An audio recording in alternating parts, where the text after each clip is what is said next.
America में पढ़ने वाले कुल विदेशी छात्रों में सबसे ज्यादा छात्र इंडिया से हो गए हैं। साल 2022 में 22 से लेकर 23 तक सबसे ज्यादा भारतीय छात्रों ने यूएस में पढ़ने के लिए एनरोलमेंट कराया है। ओपन डोर की एक लेटेस्ट रिपोर्ट बता रही है कि यूएस में हर चौथा छात्र जो विदेशी है वो इंडियन है। पहले ये रिपोर्ट देखिए। यूएस में पढ़ने के लिए और स्टूडेंट्स को वीज़ा देने के लिए अमेरिका भी क्यों इतना आगे आ रहा है और हमारे छात्र क्यों इतना उत्साहित हैं यूएस में पढ़ने जाने के लिए, इस रिपोर्ट को देखिए, इस पर करेंगे खास चर्चा।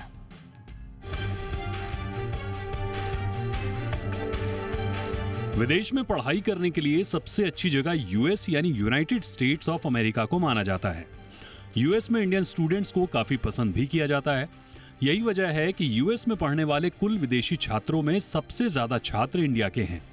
लेटेस्ट ओपन डोर रिपोर्ट में खुलासा हुआ है कि यूएस में 4 विदेशी छात्रों में से एक इंडियन है। साल 2022-23 के एकेडमिक सेशन में इंडिया से सबसे अधिक स्टूडेंट्स ने यूएस में स्टडीज के लिए एनरोलमेंट कराया था। लेटेस्ट ओपन डोर रिपोर्ट के मुताबिक यूएस में इस समय 2,68,923 स्टूडेंट्स ने पढ़ाई के लिए एनरोलमेंट कराया है। 2021-22 की बात करें तो उस समय यह संख्या 1,99,182 थी।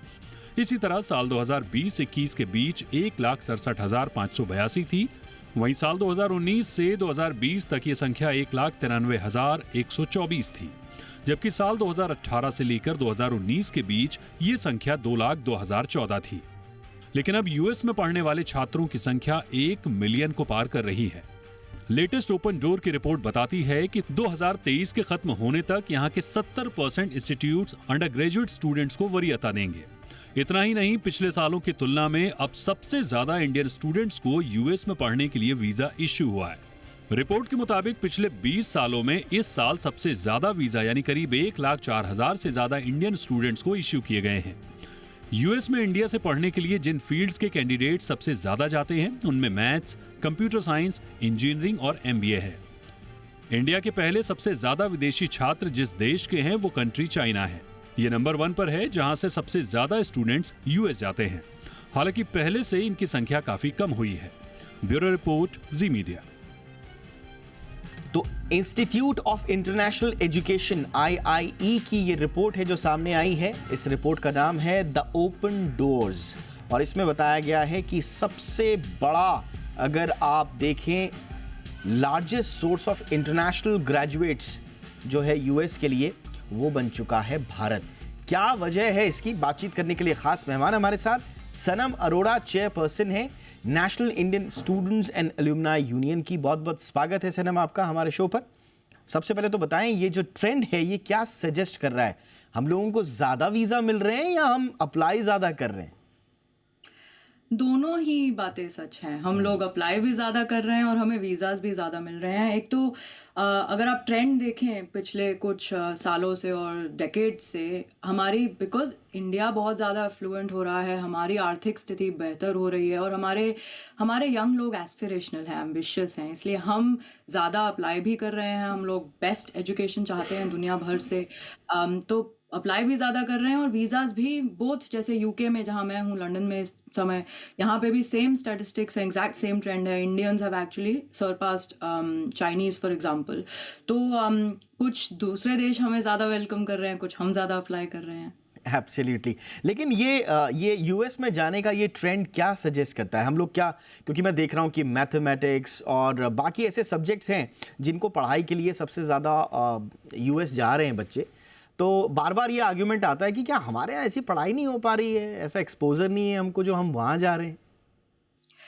देखिए, इस बात में तो कोई दोहराई नहीं है कि यूएस, यूके, ये सारे देश, they are the power centres of the world और दुनिया भर की जो cutting edge science and technology in particular research हो रही है, इनोवेशन हो रही है, वो यूएस वगैरह में हो रही है। देयर इज़ अ रीज़न के सुंदर पिचाई, सत्य नडेला, इंदिरा नूई, ये जितने हमारे बड़े लीडर्स हैं, इनका एक ट्रेंड है। अगर आप देखें, ये लोग IIT, IIM, हार्वर्ड, कॉर्नेल, इस टाइप की आईवी लीग यूनिवर्सिटीज़ जाते हैं। तो आई थिंक इसमें कुछ गलत नहीं है कि हम बाहर जा रहे हैं। दुनिया भर में जो बेस्ट है हम अफोर्ड कर सकते हैं तो हम उसे प्रोक्योर करते हैं। बट हाँ, ये ज़रूर है कि एक रिवर्स ट्रेंड भी होना चाहिए, बिकॉज हमारी एजुकेशन भी बहुत अच्छी है। हम अगर उसको और इम्प्रूव करें और मार्केट स्टैंडर्ड और वर्ल्ड क्लास बनाएं तो ज़रूर बाहर से लोग भी इंडिया आने चाहिए पढ़ने के लिए। ये definitely I think this is something जो होना चाहिए।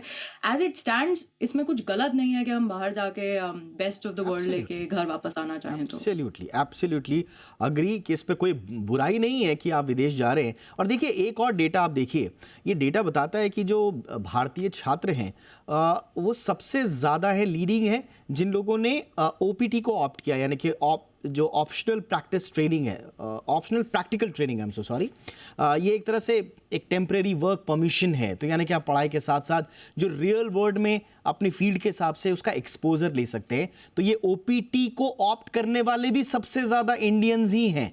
तो एक ये थोड़ा सा एक डबल एक फीचर है वहाँ पर पढ़ाई का सनम, कि आप पढ़ाई भी कर सकते हैं और जो आपके फील्ड से रिलेटेड जो जगहें हैं वहाँ पर आप प्रैक्टिकल एक्सपोजर भी ले सकते हैं। बिल्कुल। एंड आई थिंक बाहर के देशों में, यूएस यूके जैसे देशों में एक कल्चरल है कि आप पढ़ाई के साथ साथ वर्क एक्सपीरियंस भी ले पाएं। और इस एक्सपीरियंस से अगर आई मीन इंडिया में हम पॉपुलेशन बहुत ज़्यादा है राइट, और जॉब्स प्रोपोर्शनेटली उतनी नहीं है, तो कंपटीशन इज़ फार हायर। तो कोई भी बच्चा जब बाहर पढ़ने जाता है उनका एम रहता है कि मैं जब वापस घर आऊँ, या मैं ग्लोबल मार्केट में कहीं पे भी जाऊँ, हम सारे ग्लोबल सिटीजन हैं, बट खासकर जब मैं वापस घर आऊँ तो मेरे सीवी पे मुझे कुछ स्टैंड आउट करने के लिए होना चाहिए। तो अगर practical work experience in a world class country मेरे सीवी पे है तो of course I would want to opt for it. और आप देखें चाइनीज़ जो हैं वो ये उतना ऑप्ट नहीं करते हैं कंपेयर टू इंडियंस, बिकॉज उनको खुद काफ़ी अपॉर्चुनिटीज़ लोकल चाइनीज़ कंपनीज में भी अवेलेबल हैं। तो ये एक ट्रेंड है जो मैंने नोटिस किया है पिछले 10 साल में बदला है। पहले चाइनीज़ लोग भी बहुत ओपीटी या ये जो साइड वर्क एक्सपीरियंस होता है इस टाइप के वीज़ाज को ऑप्ट करते थे। अब इंडियंस की जो नंबर 1 कंसिडरेशन है, इनफैक्ट हमने निसाओ में काफ़ी यूके में तो हम इस टाइप का एक वीज़ा भी ले आए हैं हमारी एडवोकेसी और लॉबिंग के द्वारा। 7 साल हमने एक कैंपेन चलाया था, बिकॉज सारे इंडियन स्टूडेंट्स हमें बताते हैं कि 70% स्टूडेंट्स हमें बताते हैं कि number 1 reason they go abroad is for practical work experience. तो मुझे ये ओपीटी वाला ट्रेंड देख के बिल्कुल भी यूएस का सरप्राइज नहीं है, because that's exactly what our data shows us as well. आपने चाइना की बात की, देखिए यूएस एम्बेसी का जो लेटेस्ट स्टेटमेंट आया है उसके मुताबिक, और ये ओपन डोर्स का डेटा भी है, इसमें मेंशन्ड है कि 2009-10 के बाद इंडियन स्टूडेंट्स ने, इंटरनेशनल ग्रेजुएट स्टूडेंट्स जो हैं यूनाइटेड स्टेट्स में, हमने सरपास कर दिया है चाइना को। तो अब हम लार्जेस्ट हैं चाइना को भी सरपास करके। और चाइना को सरपास करना ये इसलिए सिग्निफिकेंट है क्योंकि सबसे ज़्यादा चाइनीज़ स्टूडेंट्स पहले वहाँ होते थे, लेकिन यूएस और चाइना के रिलेशनशिप में जो प्रॉब्लम्स आई हैं, इसके अलावा चाइना का एक तरह से आप कह सकते हैं कि साख जो है ना ओवरऑल वर्ल्ड में थोड़ा उस पर बट्टा भी लगा है। तो ये भी है, और वहाँ पर एक इकोनॉमिक क्राइसिस भी चल रही हैं और काफ़ी लंबे समय से चल रही हैं। तो सारे चीज़ों ने इम्पैक्ट किया है, और उसके साथ साथ जो भारत का उभार हुआ है और जो हमारी एक्सेप्टेंस बढ़ी है पूरी दुनिया में, उसके नतीजे अब आप देख रहे हैं कि हर कोई चाह रहा है कि भैया आप हमारे यहाँ पढ़िए। लेकिन सनम, आपसे मैं एक बहुत प्रैक्टिकल आपका अपना पर्सनल एक्सपीरियंस लूँगा।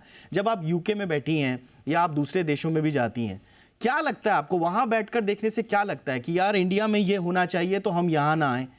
ऑफ कोर्स हम कहीं भी जा सकते हैं, हमें जाना भी चाहिए, बट नहीं आने की ज़रूरत होती है अगर ये चीज़ें होती। तो ऑब्जर्वेशन क्या है आपकी?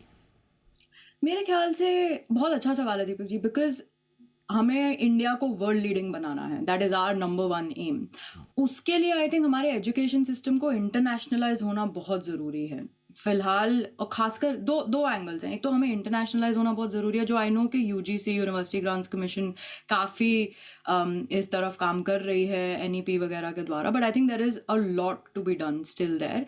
दूसरा मेरे ख्याल से रिसर्च अपॉर्चुनिटीज़, जो हमें फंडिंग चाहिए खासकर रिसर्च स्टेम सब्जेक्ट्स में, इनोवेशन रिलेटेड सब्जेक्ट्स में, आई थिंक वहाँ हमें डेफिनेटली एक एक्सेलरेटेड वे में इन्वेस्टमेंट इंक्रीज करनी पड़ेगी अपने हायर एजुकेशन सिस्टम में, ताकि फिलहाल आप अगर देखें जैसे यूके यूएस में सबसे ज़्यादा स्टेम के बच्चे जा रहे हैं, साइंस टेक्नोलॉजी रिलेटेड बच्चे जा रहे हैं।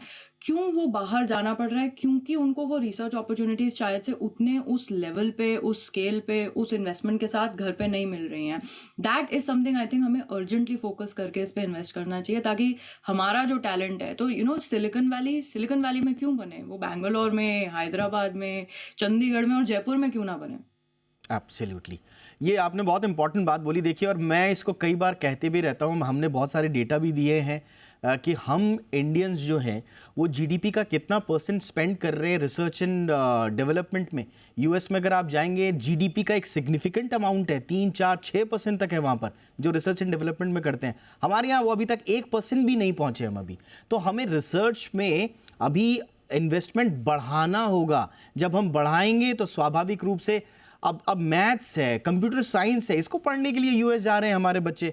क्यों? क्योंकि वहाँ पर बेहतर एक्सपोजर है उनके पास, और ये हमारे सब्जेक्ट्स हैं। मतलब हमारे कंप्यूटर साइंस के स्टूडेंट्स, हमारे मैथ्स के स्टूडेंट्स पूरी दुनिया में जाते हैं।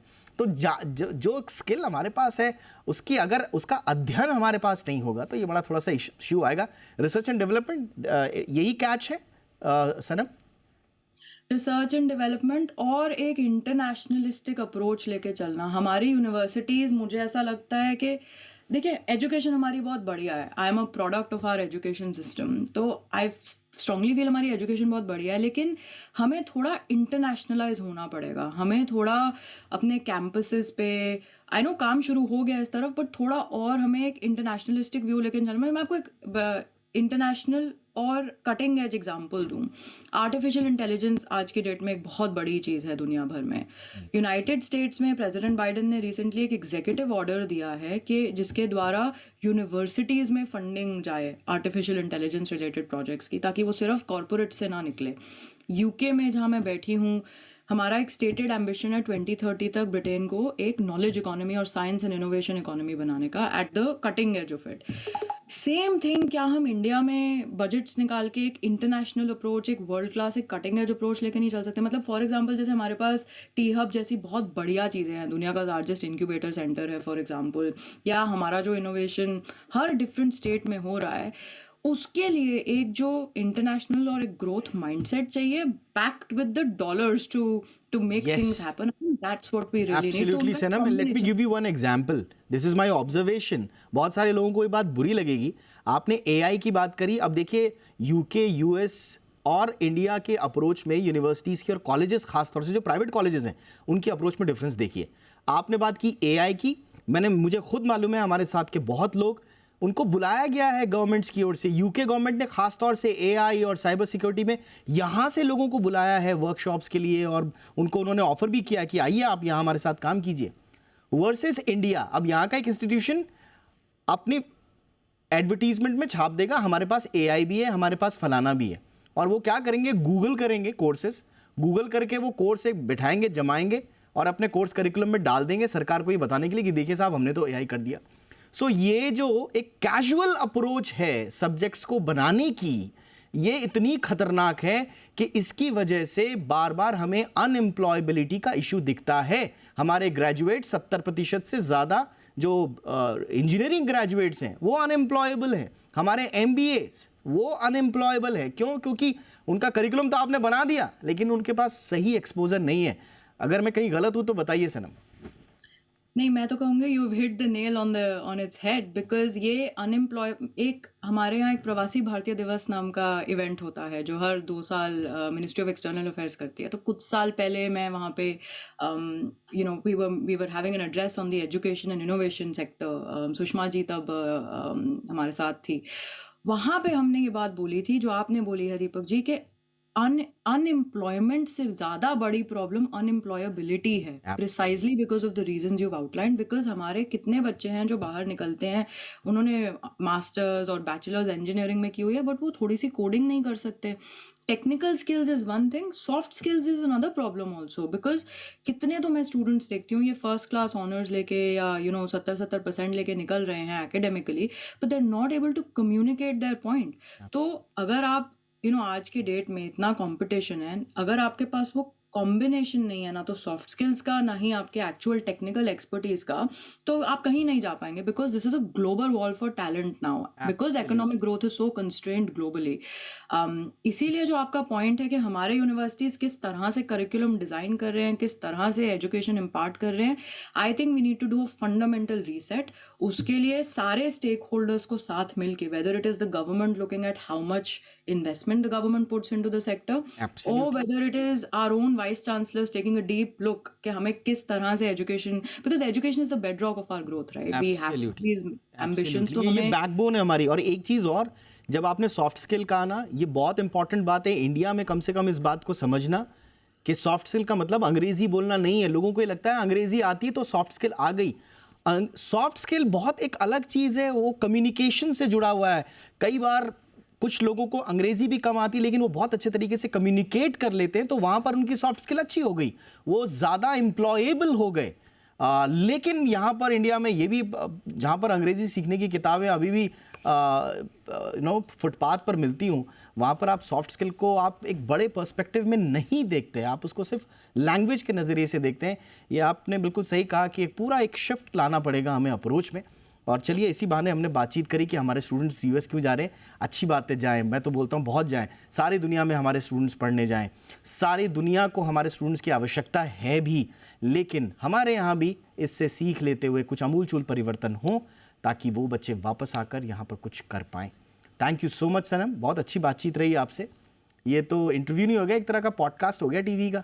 अच्छा लगा आपसे बातचीत करके। आप हमें बुलाते रहे, हम बातचीत करते रहेंगे। जरूर जरूर जरूर जरूर, बिल्कुल। Really important topic and great to be here. Thank you. Thank you so much. Thank you for taking time. Thanks.